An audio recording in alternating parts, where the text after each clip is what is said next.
Hello everyone. Today we're exploring Peter Griffin's special abilities in Family Guy. I'm Henry, the new host of this channel. Make sure to watch the entire video and hit that subscribe button to support the channel. Number 1. Peter's shape-shifting ability in Season 3, Episode 21. One sunny day in Quahog, two guys are hauling a dangerous chemical tank through town when they decide to show off by performing a cool stunt, doing a wheelie with the tanker. Bold move, right? But of course things don't go as planned. Wow, that was great! Despite the loud crash, Peter and Brian are chilling on the couch, watching TV like nothing's happening. Six bats! Seven bats! Hey, is the Count a vampire? What's that? Well, he's got those big fangs. Have they ever shown him doing somebody in and then feeding on him? Meanwhile, Lois and the kids rush outside to see what the commotion is. Everyone's cautious about the hazardous waste container except for Chris, who, bless his heart, thinks it's filled with candy. He opens the lid, triggering a radioactive waste explosion that splashes the entire family. And the first victim of the mutation? Stewie, of course. Dear me, does anyone else feel a trifle queasy? What? Do I have a boogie? I say, it appears my cranium has doubled in size. Chris also gains the ability to create fire, which fascinates Peter. He immediately comes up with a ridiculous prank that cracks up the whole family. Okay, on the count of 3. 1, 2, 3. Do it again. Lois decides it's time for a family meeting to discuss their newfound gifts. Because, hey, getting superpowers is totally a blessing from the heavens, right? Stewie can now move things with his mind. Peter can shapeshift. Hey, Lois, I'm a wishing troll. Chris can start fires, Lois is super strong, Meg controls her fingernails, and Brian has lightning fast speed. Brian's super speed. Ask me how the Queen of England is. How's the Queen of... She's great. Lois warns everyone to use their powers responsibly. No selfishness, no chaos. But trust me, chaos is definitely on the horizon. While out shopping with Stewie, Lois forgets an item, so she asks a store employee to watch Stewie for a minute. The result? The poor guy ended up in the hospital. You gotta pay for that. Go suck a railroad spike. I haven't got any money. Well, then I'm afraid I'm gonna have to take it away from you. Oh, God! Please! Help me! On the way home, Lois gets stuck in traffic and in a fit of frustration, uses her super strength to destroy a bunch of cars, breaking her own rule in the process. Ugh, this is insane.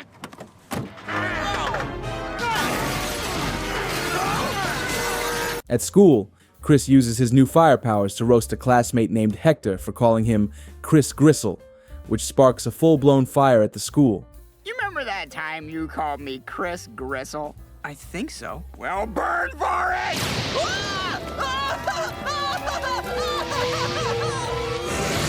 Meanwhile, Brian uses his speed to steal a cocktail from a cute girl at a bar. Hi, can I get some pretzels or something? I gotta drive. Whoa, hey, did you bring enough breasts for the rest of the class?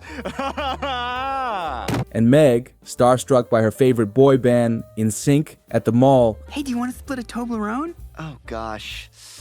Yeah, I think I do. Woo-woo! Next stop, my thighs. makes a deal with Peter. If he gets a piece of Justin Timberlake's hair, she'll never ask him for money again. Peter, being the good and totally ridiculous dad he is, agrees to help. He transforms into Britney Spears, but of course, still sounds like himself. No one notices a thing. Hi there, Britney Spears. You mind if I go in? Oh, not at all, Miss Spears. Oh, call me Peter. He strolls right into the room, acting like a total buffoon, but somehow manages to get Justin's hair without anyone batting an eye. Ah, you'll be fine. Hey, come here, give me a kiss. I'm Gene Shalit now. Bye! As expected, the Griffin family wreaks havoc in Quahog with their new powers, and the chaos even makes the evening news. It's a bird, it's a plane, it's a lower middle class Irish family. That's right, Tom. This is just one of many public disturbances caused by the Griffin family of Quahog, who seem to have acquired superpowers. Very strange story, Diane. Mayor West calls a meeting to figure out how to stop the Griffins, but before he can do anything, the family barges in, and Peter, in full T-Rex mode, demands that the town build a statue of him. You will erect a statue in the town square. This statue will depict Blair Warner admitting to Mrs. Garrett that the poem she submitted for her creative writing class was actually plagiarized from a work by Emily Dickinson. We have spoken! Ah! The mayor, angry and desperate, decides to fight fire with fire, literally. He exposes himself to the radioactive waste to gain powers and take on the Griffins, but surprise, he just ends up with cancer. Probably from rolling around in that toxic waste. I see. What in God's name were you trying to prove? I was trying to gain superpowers. Well, that's just silly. Silly, yes. Idiotic, yes. Meanwhile, the townspeople begin constructing Peter's statue, but Peter's ridiculously picky about it. He demands it be as lifelike as possible. Oh, no, that's not what Mrs. Garrett's bosom looked like. It looked more like this. Notice the sunspots at the top of the right can. Excuse me, I have a message from the Quahog Hospital. When the Griffins see Mayor West in the hospital, they finally realize the mess they've made. They feel guilty and promise to use their powers for good from now on, and to help West recover. Thank you, but as long as I have Mrs. Garrett's giant rack by my bedside, I'll be all right. Girls, girls, girls! Ah, the classic Griffin family redemption arc. You know, just another day in Quahog. Number 2, hair growth from season 6, episode 11.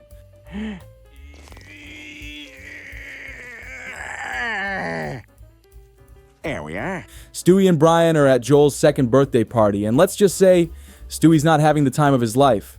The party is terrible. What happened to your face? I'm a kitty cat. Stupid face painters apparently never heard of Darth Maul. He even claims this birthday bash is worse than a Mexican funeral. Es con mucho dolor que digamos adiós a Javier, y Pepe, y Carlos, y Lupe, y otra Lupe, Salvador, Fabián. Wait, does anyone here actually live in Mexico? Are funerals there always this crowded, like some kind of mass event? Jesús, María, Vicente, y los perros de Vicente.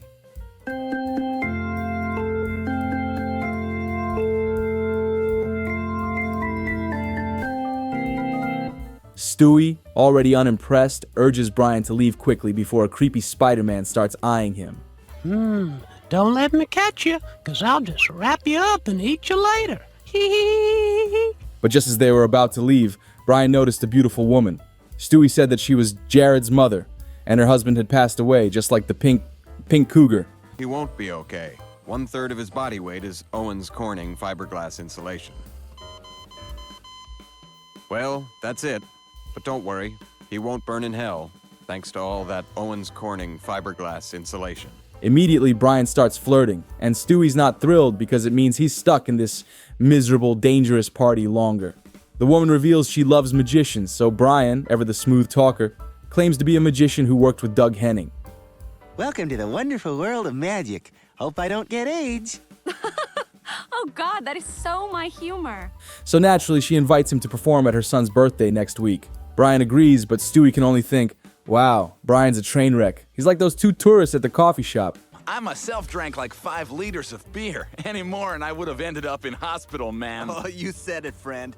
But I wanted to stay, because I almost had sex on this girl. Oh, yeah, but it was so expensive. Each drink was like $6.40. Brian's gonna do a card trick, and Stewie gets all excited at the idea of being his assistant, preparing for the big performance. But let's be real, Stewie's got dark intentions here. Yeah, we'll do all the great tricks. You can even split me in half. What? Saw me in half. After convincing Brian to let him assist, Stewie starts getting props ready, including Peter's old Halloween cloak. Hi, Brian. I'm Count Crotula, the bulging vampire. I'll bite your neck, but also look how big I am down there. That costume doesn't make any sense. Don't stifle my creativity! Peter whispered a secret into Brian's ear that had me laughing uncontrollably. See that bulge down there, Brian? What is that? What is it? Can't be my pointy teeth, because those are all the way up here. I'll let you in on a little secret. Happy Halloween. At the party, Brian's treated like a celebrity while Stewie gets to live his best life in a red dress. I can't believe I agreed to 4 costume changes. Oh, who am I kidding? I insisted on it. The woman thanks Brian for coming and introduces her boyfriend Paul, who claims he's an unemployed failure but somehow landed the gorgeous lady. And I'm a great guy. I'm unemployed, but that makes her feel useful in the relationship. I'm gonna fix him. Our relationship will do fine on that basis. If he had his life together, I wouldn't be into it. But I don't. Brian's not having it, storms off, and leaves Stewie clueless about what just happened. Are we doing this thing or what? Brian? Brian? Well, this was a lot of effort for nothing. Back home, Brian's feeling down, thinking about his amazing ex, Tracy Flanagan.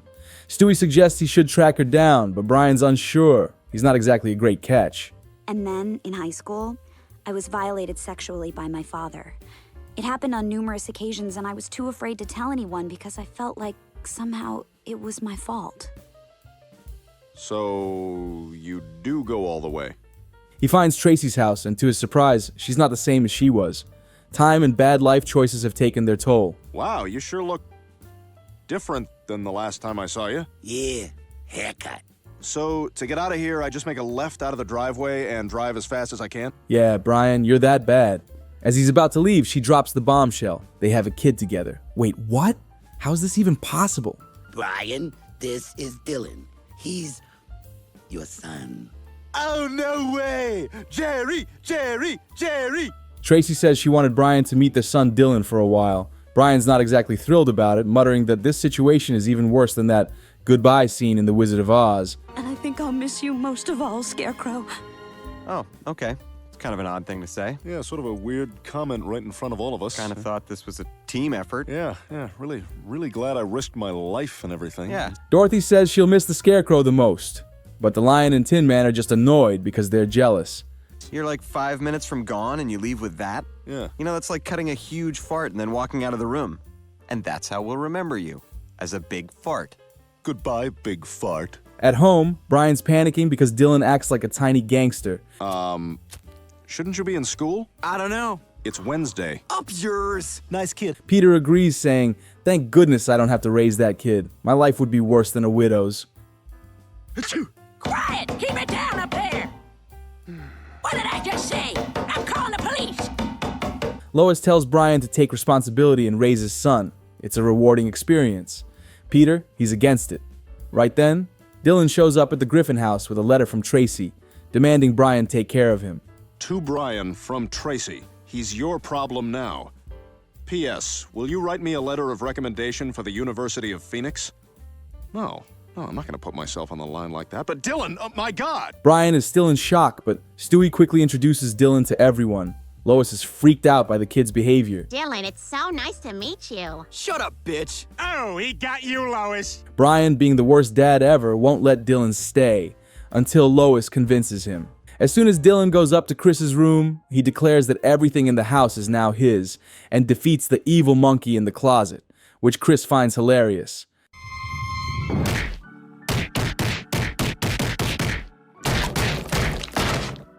Yay! I haven't been in my closet for years.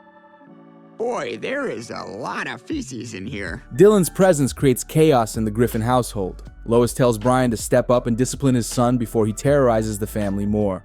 Peter agrees, pointing out that Brian will be shocked when he hears that Meg watched Monty Python for 178 hours and found nothing funny or memorable.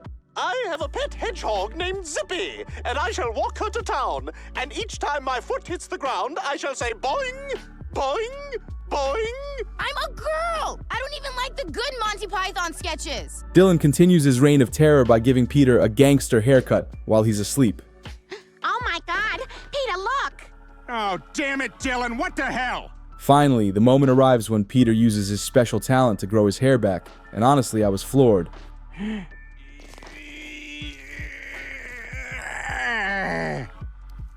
There we are. Number 3, Peter's epic transformation in Season 11, Episode 19. All right, drunken clammers, this is it. The most important game of the season. Now, is everybody drunk? Yeah. Aye, completely. Okay, good. And did nobody warm up? No, I did not warm up at all. Good. During a drunken softball game between the Drunken Clam team and Goldman's Pharmacy, I couldn't stop laughing at the sight of Seamus. Because let's be real, how can a guy whose limbs are made of wood possibly play a sport? I mean, come on. And to make things worse, the team's captain is none other than Peter, who's more interested in drinking beer than winning, so yeah, that's a game they're destined to lose. Can we leave our bad-for-the-environment styrofoam coolers behind when we leave? Yes, you must leave them behind, and they must be in a crumbly mess so that the city cleanup workers have to chase the little bits when the wind blows. When Goldman's Pharmacy showed up, Quagmire immediately started teasing them with a joke. Hey, Goldman's Pharmacy, can you fill out a prescription for us for diarrhea? We're about to get the runs. But Mort, being the legend that he is, introduced the team's new secret weapon, Jerome. And let's just say, Peter's team was suddenly a little more intimidated. What the hell, Jerome's on your team? That's right. We got to know each other while I was following him around my store. What's up, fools? I'd like to dedicate my performance today to Miss Whitney Houston. Oh, we are. As the game progressed, Mort kept cheering for Jerome like his life depended on it, hyping him up so much it felt like he was about to win an Olympic gold medal just for hitting the ball. Come on, Jerome. Get a hit so I can bring a sports trophy home for my parents. Jeffrey Lipschitz has 2 soccer medals. I can't play soccer. I have newborn calf ankles. You know this, damn it. Jerome, of course, used his incredible strength to smash the ball so far it literally broke a neighbor's window. Are you having a nice morning, dear? Oh, yes. I love living here in the next town over. Peter, on the other hand, was sweating bullets because he'd promised a sick kid that he'd hit a home run for them. Sorry, I struck out looking. Wait, you're not the kid I promised. No, he died last night. Oh, phew. Then Jerome, in a fit of overzealousness, hit the ball so hard it accidentally knocked Horace out cold. And by out cold, I mean, well, he didn't make it. He's dead. Oh, no, God. Let him rest in peace. Let's put some leaves on him and go get some ice cream. At the funeral, everyone showed up to pay their respects, except poor Brian, who somehow got left behind on the car. Ouch. I'm gonna pee! Jerome felt pretty awful about the whole thing, but Peter tried to cheer him up by comparing it to how he was always the one left without the good order at dinner. Yeah, comforting, right? I'll have the halibut. Ah, great choice. I'll have the New York strip steak. My absolute favorite dish here. It is a spectacular cut, superbly seasoned, and the marbling is some of the best I've ever seen. And I'll have the chicken. Quagmire was so choked up he couldn't even speak, and Peter, well, Peter's version of grieving is honestly so ridiculous I couldn't stop laughing. Good afternoon. I'd just like to say that before today, I didn't know the Munsters were driving around in a funeral car. I'm beginning to think everything on that show was a big joke. After the funeral, Peter, being Peter, decided the best way to cope with this loss was to take everyone to the Clam for more beer. He even cracked a joke saying they needed to get over this like the Department of Internal Affairs did in 1963. All right, guys, I know that yesterday was a rough one for us, but it's with great pride that I'm going to turn this 0 into a 1. All right! Nichols, you should go home and change. When they got to the Clam, they found out it had been shut down for good. Turns out, Horace had racked up so much debt that the bar now belonged to the bank. That was the start of the dark times. The banks took our bars, our businesses, and then our homes. A change had to be made. A change only one man could make. I am the wind maker. And I shoot monkeys now. So naturally, they all ended up drinking at Peter's house instead, watching Joni Loves Chris Brown. Like that was gonna make anything better. Joni, Chris, welcome to the party. Can I offer you some punch? No thanks. I had some in the car. Joni Loves Chris Brown was taped in front of a very uncomfortable studio audience. Quagmire was bummed about the Clam closing, but Peter was just relieved.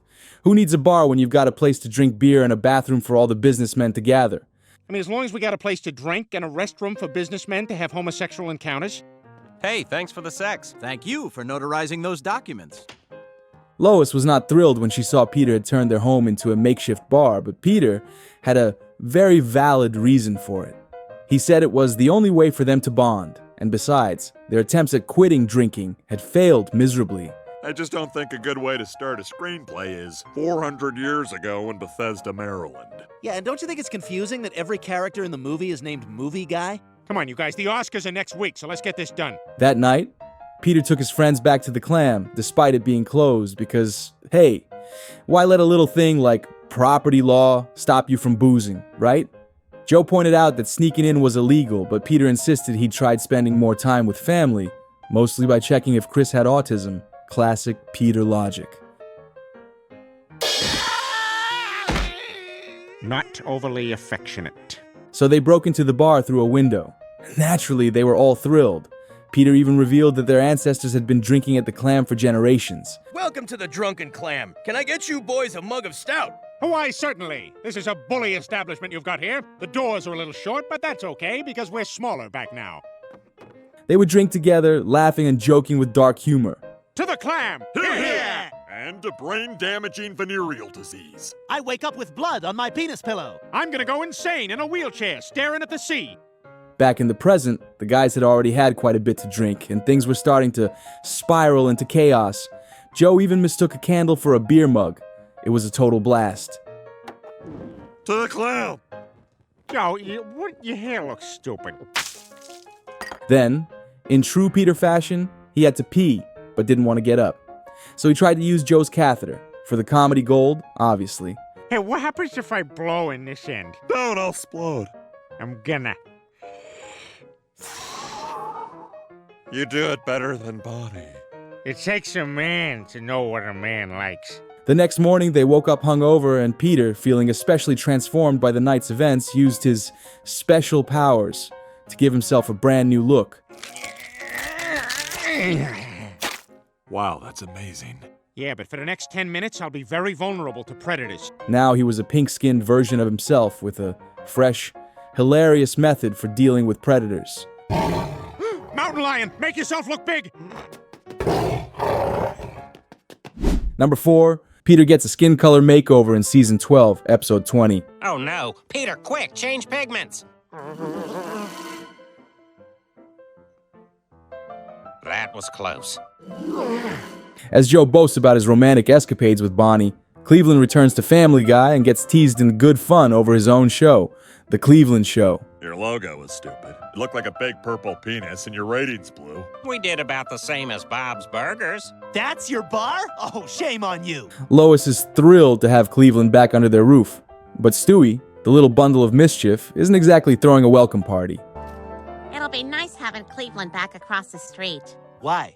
I think a lot of times you only say things because they make you sound good. Donna happily remarks on the reunion of Peter and Cleveland, and Lois agrees, noting that now Peter will have something to do other than flush the toilet while jamming out to Slow Ride by Foghat.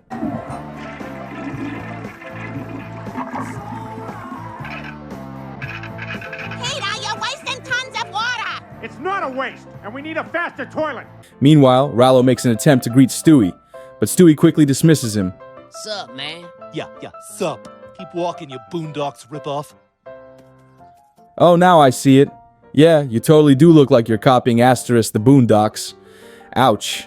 When Cleveland steps inside, he's hit with the shock of his life. The house is a disaster. Quagmire, ever the opportunist, is busy helping his beautiful daughter. Well, we'll all have to do our part. I'll take little cocoa butter here. Peter explains that the house's dilapidated state is thanks to past renters, like Ryan Reynolds, Chevy Chase, and Dan Aykroyd. Oh, and for a while, it was even used as an orphanage for tone-deaf kids. We're too old to ever be adopted. No one wants a 9-year-old. Shut up, you bastards! Cleveland thanks his buddies for helping him fix the place up and unpack his stuff. Everything's perfect, except for the weird paintings Joe has hung on the walls. Let's get you a different job, Joe. Are you sure? Because I already hung all these paintings. This place is shaping up real nice. Peter, ever the critic, laughs at Cleveland's bead curtain, but when he tries it, he admits it feels pretty amazing. How do you feel? Awesome. Like a suitcase coming out of the airport. Yeah, or like a bug walking through Stevie Wonder's hair. Cleveland has so much junk that the garage can't even fit it all, but when the guys try to throw away some outdated items to clear up space, Cleveland insists on keeping everything because, well, it's all useful to him. I'm gonna go ahead and ditch these promotional McDonald's cups from the 80s. No, that's all we drink from. That's the Riddler right there. He would make inquiries to set your mind a jumble. Quagmire can't understand how Cleveland can live like this. He'd rather live in a house full of kids than a house full of garbage. There's juice boxes in the fridge, and if you get hungry, there's plenty of goldfish in the couch. Feel free to watch TV with the sound off, and the kids will be down here first thing in the morning to antagonize the dogs. Oh, and everyone here has pink eye. The next morning, Chris overhears Rallo reading a story about The Rock, which gets him so pumped up that he smashes a flower vase over Rallo's head. thinking he's going to be the next wrestling champ. Do you have any folding chairs? No. That's all right, I'll use this. Folding chair! Ow! What was that? Donna is livid when she sees the broken vase, a precious heirloom from her great aunt. She decides it's time to teach Chris a lesson. It hurts. I can't believe Japanese men pay good money for this.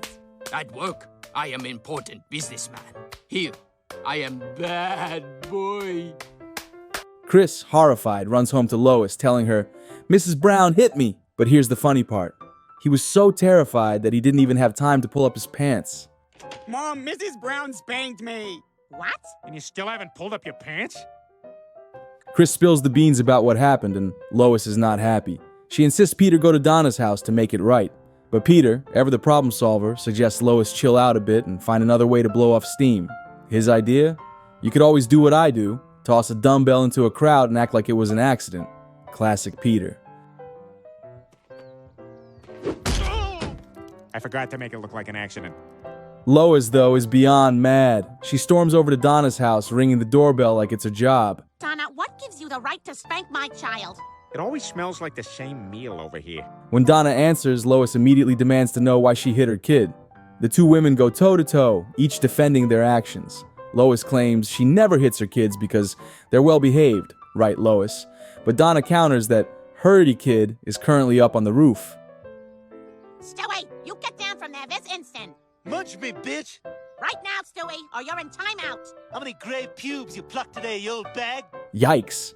Donna calls Lois a terrible parent, which sends Lois into full mama bear mode. She declares that from now on, their families are done with each other. That includes you, Peter. I don't want you ever talking to Cleveland again. And Cleveland, I forbid you from ever talking to Peter again. But Stewie, ever the instigator, decides to make things even worse by hurling insults at Lois from the roof. Talk about throwing gasoline on the fire. Hey, Lois, look! I'm smoking! You can't control Dick! I'm a roof baby now! At the Clam, Joe is trying to work out plans for his daughter's birthday when Cleveland shows up, making Peter awkwardly shift in his seat. Hey, y'all. Sorry, Peter. I'll get out of here. No, I'll go. It's okay. Joe is confused, so Cleveland explains that their wives had a fight and banned them from hanging out together. Just then, Donna peeks in through the door, spying to see if Cleveland and Peter are drinking beer together. In that moment, the two friends decide to use their special abilities to swap skin colors. Peter, quick, change pigments.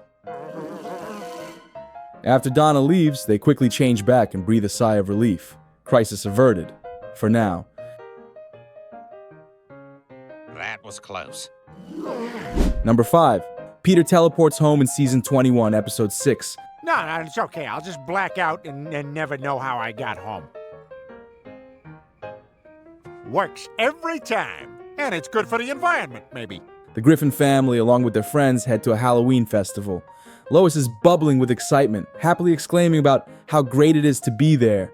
But Peter ruins the moment by sarcastically muttering. Yep, thanks to the vaccines, we can all get back to doing the things we hate. Lois, clearly fed up with Peter's lack of effort to be part of the family, grumbles about his behavior.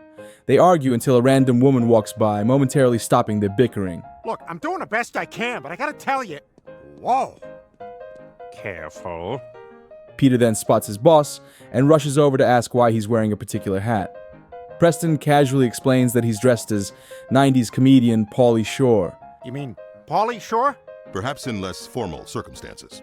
You may recall he borrowed heavily from surf culture with phrases such as, hey, buddy, and grindage. I don't think this costume is working. Neither is Pauly Shore. The Griffins then make their way into a house ominously called the House of Unskippable Podcast Ads. Before we get to the thrilling conclusion of Murder at the South Pole, I'd like to tell you about Untuckit shirts. I'm hitting skip ahead, but it's not doing anything. True to its name, once they put on the headphones, they can't skip the endless ads. The big game was on the boob tube, but the biggest touchdown was the perfect length of my friend's premium-made, affordably priced shirt. Literally no one talks like that. The family is left bewildered, trapped in a weird digital nightmare. So I went right home and binged Untuckit on my Microsoft Surface. Is this a promotion within a promotion? Untuckit shirts. We weren't here for Kevin James, but we're here now. Meanwhile, Lois, the family planner, pressures Chris and Meg into signing a fun trip declaration to prove they had a good time. for some sort of mommy meetup group. Wow, very good. I see everyone had a good time. Would you like to spin the wheel of mom prizes?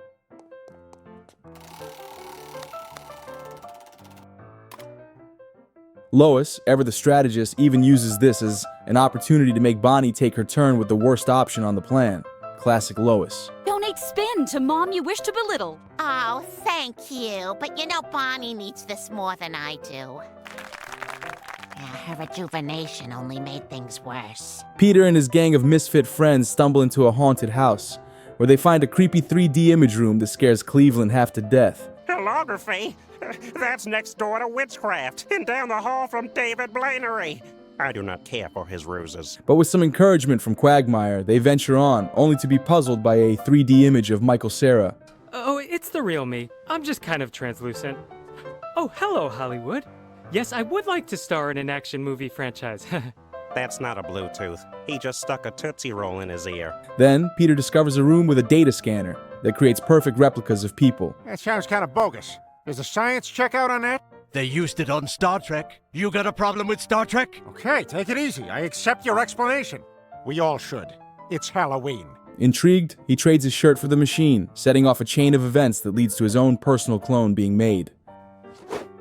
Boy, this is the first button-down shirt that looks great untucked. It's an untuck it. What's their secret? Or they just make shirts a tiny bit shorter. Genius! Back at home, Peter sets the machine up in the basement and instructs it to create a doppelganger who will do all the work he can't be bothered with. Please input personal characteristics. Do they have to be true? I have no way of knowing what is true and what is not. Such is life in the post-Donald Trump era. Ugh, leave the satire to Garrison Keillor. Of course, the clone eagerly obeys, and Peter is thrilled that he now has more time to protest at Anon, or whatever he's into.